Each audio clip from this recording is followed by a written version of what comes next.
Welcome back to the Left Seat Garage. As you can see, we're almost done with our little rehab project. We achieved all the major things we wanted to accomplish, some little odds and ends along the way, and we're about ready to take it to the airport. Now, if you would have told me that this thing would still be in my garage in August, there's no way I would have believed you. But between work, family, airplane, COVID craziness, can you even hear me? And other commitments, here we are. Stay tuned and I'll show you what we've been doing for these last 4 months. We bought an experimental aircraft. Thing is, it hadn't been flown in years. Follow along as we transform our Sonex from a fixer to a flyer. Unbelievable. Only in aviation. Welcome back. First, I wanted to take a minute to apologize for the fact that it has been 4 months since whatever my next update was going to be. I really wanted to have something tangible, something very noticeable. So let's get into it. First thing you'll probably notice is that the windscreen and the canopy have both been replaced. The windscreen is pretty easy, just a flat sheet of Lexan that was then formed over the hoops here. Canopy was a whole nother story. For more on that one, you can see my canopy fitting video, and I'll have a link to that below. That one was a bear. That one took a couple weeks just to get fit properly. As you can see,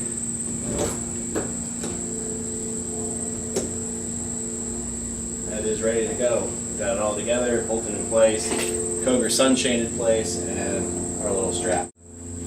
One of the next things you'll notice how nice and shiny and polished everything is. I mean, it looks great. If I'm honest, it took the better part of a month to do. That's not every day, that's mostly weekends, and it looks great. Will I buy another polished airplane? I really don't know. But for now, it looks awesome. Now, what did I use to get the polishing to this point? Well, I found a product that's being recommended by some other Sonex owners called Zephyr Pro 40. Apparently it's really popular in the big rig circles for their polished rims and tanks and all that. Full disclosure, this airplane has already been polished before. So if you're doing an initial polish, I would, with bare aluminum, I would stick with the new light system. But if you're doing what I'm calling a maintenance polish to bring it back to its former glory, then this is what I'd use. Not a paid advertisement or anything, just a recommendation. One of the biggest things I learned from doing all this is less is more, meaning less polish gives you better results.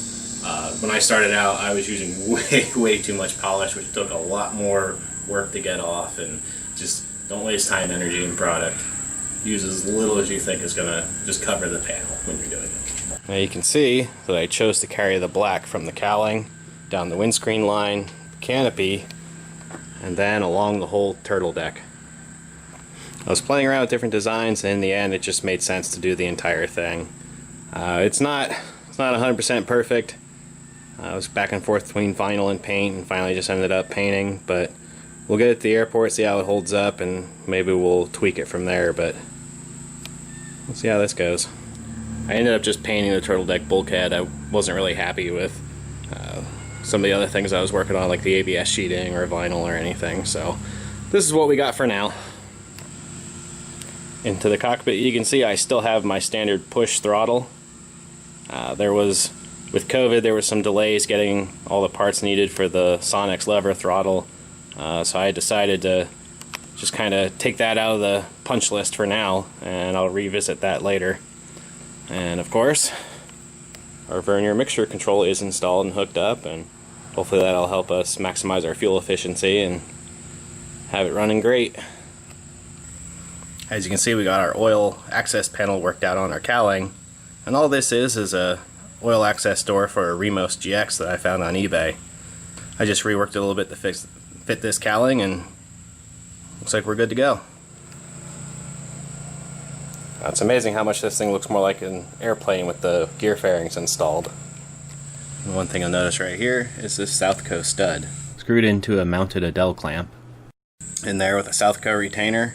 This is a popular mod with other Sonexes. A lot of other guys will bolt them in place. I like the idea of being able to quickly get in there in case I have to jack it up or do something for some reason. Working our way down, you can see the O'Keefe hydraulic brakes, and if you're looking at the axle mount there, you'll notice some additional tabs. That's another popular Sonex mod for guys who are operating on soft fuels. Which then brings us to these lovely things. The bush tires of the Sonex world. These are the 500x5 option on the plans, and for the type of flying I plan on doing, I felt was necessary. You can also see these are brand new Azusa wheels, and both of the original wheels I had a pretty bad wobble, so new wheels went in. Now, I've also been wanting to do a lot more cosmetic stuff. You might remember from a previous video that I had stars and bars and some other vinyl graphics made up to help really set this thing off with the shark teeth and all that. But the months went by and I was reading an article in Sport Aviation where a couple was rebuilding an Ercoupe. The motto for their project was "Perfection is the enemy of completion." And to be honest, I felt like that's where I was. I was trying to make it as pretty as possible and just try to do everything I could here while it's sitting in the garage and not being flown, and as I'm watching other guys fly by and you're hearing in the videos.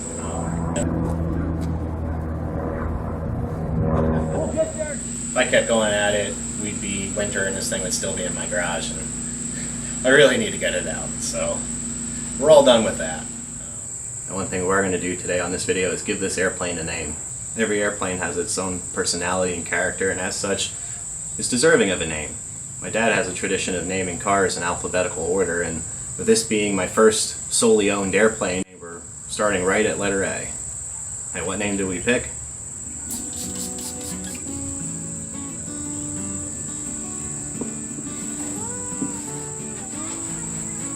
Why, yes, that's right. Her name is now Amelia.